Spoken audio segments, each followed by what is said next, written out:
Hola, ¿qué tal? Bienvenidos a Historia 3.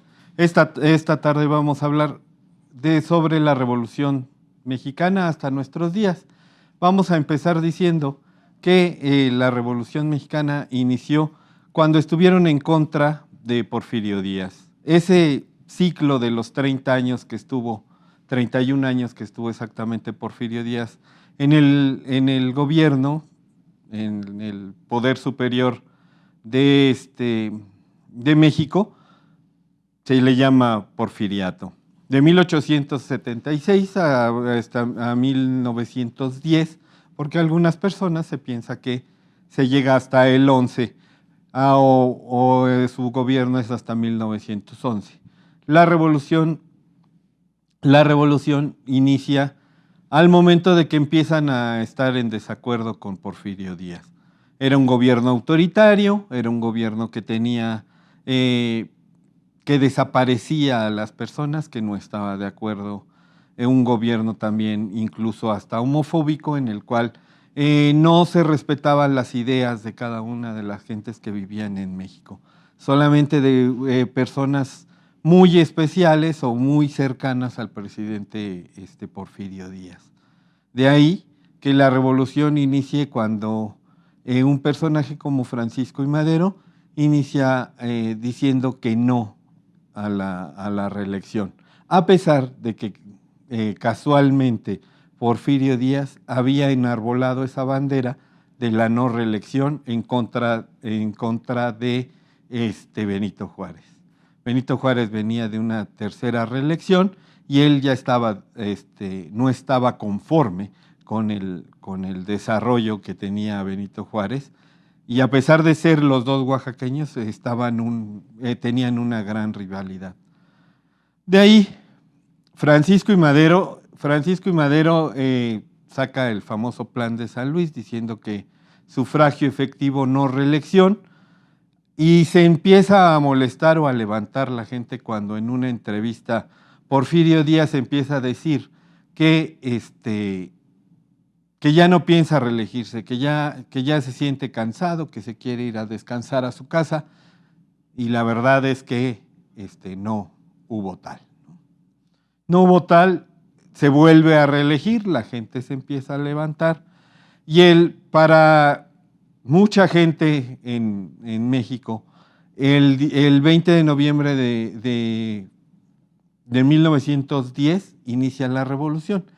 Para muchos, especialmente para los poblanos, la revolución empieza el 18 de noviembre de 1910 con el ataque a la casa de los hermanos Cerdán, en ese tiempo de la desconocida o ahora ya conocida héroe poblana, que era Natalia Cerdán, que ella proveía de muchas cosas a sus hermanos, y era la casa de ella la que atacan.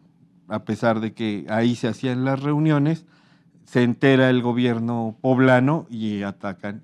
Para nosotros, para los poblanos, el 20 de noviembre es el inicio de la Revolución Mexicana. Una vez que depone el poder Porfirio Díaz, se va en el barco Ipiranga en 1911, parte para Francia. El nuevo gobierno, encabezado por Francisco I. Madero, duró más o menos un año y meses. ¿Por qué? Porque después de la Marcha de la Lealtad en febrero, se da lo que se llama ahora la Decena Trágica. La Decena Trágica no es otra cosa que el levantamiento de armas de Victoriano Huerta en contra de Francisco I. Madero. Rodean la ciudadela, rodean Palacio Nacional, atrapan a Francisco I. Madero. Francisco I. Madero, que hay que decir como son las cosas, no era, digamos que sacó todos sus comunicados, pero no era una gente que estuviera tan apegada al pueblo mexicano. No era tan apegada porque sí tenía dinero, porque sí era dueño de un rancho, porque sí tenía, digamos, sus tierras, y comulgaba con algunas ideas de Porfirio Díaz. Luego entonces, pues la gente empezó a estar también, no estar a gusto con el gobierno de él, empezó a estar con problemas y le prometen a Victoriano Huerta que le van a dar el poder y se levanta en armas. Rodean Palacio Nacional e inmediatamente, pues llega lo que en ese momento eh, conocemos como la decena trágica, que es la muerte. Son 10 días donde está sitiado Palacio Nacional y termina con la muerte de Francisco I. Madero. Por eso se llama decena, porque son los 10 días donde estuvo atrincherado en Palacio Nacional Francisco I. Madero. Otra de las cosas más importantes o de las cosas que sucedieron en la revolución es la expropiación de 18,000 hectáreas de tierras, dándole y repartiendo las tierras. Lázaro Cárdenas empieza a repartir tierras a todo mundo, empieza a dar, digamos, a expropiar todas las tierras que venían incluso de los momentos porfiristas. Él es un presidente que empezó a ser afín, que empezó a ser cercano a la gente, y Lázaro Cárdenas empieza a expropiar 18,000 hectáreas de toda la República Mexicana y las empieza a repartir entre la gente del campo para que ésta pueda llegar a producir algo en el campo poblano. En el campo poblano, tlaxcalteca, del Estado de México, empieza a repartir todas esas tierras porfiristas que, a final de cuentas, iban a producir dinero para el país y dinero para que se fuera desarrollando nuestro país. También, volviendo a Victoriano Huerta estuvo solamente un año en el poder. Le decían el usurpador. Una vez que tiene que huir Victoriano Huerta, pues queda a cargo del Ejecutivo Federal de México, queda a cargo de Venustiano Carranza. Venustiano Carranza, que para muchas personas fundó un grupo que se llamó Sonora, que al final sería la postre quien terminaría con la Revolución Mexicana, pero Venustiano Carranza, lo más importante que hizo fue crear o insistir en la creación de una nueva Constitución mexicana, porque la que ya traíamos, era bastante obsoleta. Y entonces tenía que ser una Constitución cercana al pueblo, una Constitución cercana a la gente, que le dieran también derechos, pero también obligaciones a las personas. De ahí se llega a fundar o a constituir lo que ahora se llama el Congreso Constituyente, y el Congreso Constituyente tiende a estar en Querétaro, y ellos empiezan a crear las nuevas leyes que iban a regir el nuevo destino de México. El único problema que tuvo esta Constitución es que no le da el voto a la mujer, sino hasta dentro de 40 años se empezaría a gestar la idea de que las mujeres deberían de votar. El derecho a la educación, el derecho a las tierras, el derecho a una vivienda, el derecho a ser iguales el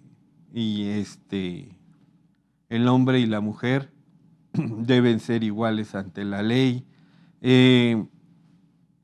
Las aguas y las tierras, el petróleo, todo esto se fue gestando hasta llegar el 5 de febrero de 1917, se crea queda la Constitución, promulgada la Constitución, para que de ahora en adelante haya una nueva ley que rija los destinos de nuestra nación. Desde 1917 no se ha cambiado la Constitución y solamente ha habido modificaciones importantes dentro de la misma. Más o menos alrededor de 3,000 modificaciones ha tenido nuestra Constitución para mejorar los derechos de las personas, entre ellas el derecho de tránsito, el derecho a la educación, que es el derecho que todos tenemos a tener la cultura que nos guíe y nos dé el conocimiento para llegar a mejor. El voto de la mujer se da para 1950, mediados de los 50, las primeras mujeres se empiezan a rebelar, se empiezan a reunir, exigiendo el derecho al voto. Y entonces en 1957 empiezan a votar las mujeres como un derecho que ya estaba contemplado en la Constitución y que solamente lo tenían los varones, y la ley marcaba que solamente deberían de tener ese derecho los varones hasta los 21 años de edad. Solamente el varón podía tener el derecho a voto hasta que llegara la mayoría de edad, que en ese tiempo era la mayoría de edad era hasta los 21 años. Bueno, la Revolución Mexicana termina en 1921 con la formación del Grupo Sonora. El Grupo Sonora fueron los 3 presidentes siguientes a que gobernaron o tuvieron el poder en sus manos, después de que fueron los últimos presidentes que fueron militares. Son el llamado, hasta Lázaro Cárdenas, son los llamados el grupo de Sonora. Hasta ese momento, una vez que termina la revolución, empieza, digamos, a generarse el clima de paz, de independencia, hasta nuestros días, que conocemos hasta este día. También hay que recordar que dentro de la Constitución o dentro de la Revolución Mexicana, pues se da la expropiación petrolera, se da la masacre de México 68. En cuestiones deportivas podemos hablar de que México hasta actualmente ha tenido 2 sedes de mundial, ha sido reconocido a nivel internacional y nacional por proyectos científicos, tanto del Instituto Politécnico Nacional como de la UNAM y de la Benemérita Universidad Autónoma de Puebla. También hay que hablar que ha habido algunas caídas o ha habido algunos tropiezos de algunos presidentes, la caída del peso cuando estuvo López Portillo. Son situaciones importantes que ha tenido nuestro gobierno y nuestro país a través de a partir de la Constitución hasta nuestros días. Ahora procuramos o estamos en un gobierno y en un país en paz y con justicia social. Precedente de una revolución, de una evolución de un México que venía de quedarse callado o de que las personas que no estaban de acuerdo con el gobierno desaparecieran así porque sí. Ese era el gobierno de Porfirio Díaz. Actualmente todo eso ha recorrido nuestro país para llegar a ser lo que pues, es el actual México, ¿no? Dentro de la pintura pues, hemos tenido un Siqueiros, hemos tenido un Diego Rivera, Frida Kahlo, han sido los mayores exponentes de nuestro arte a través de la revolución hasta nuestros días.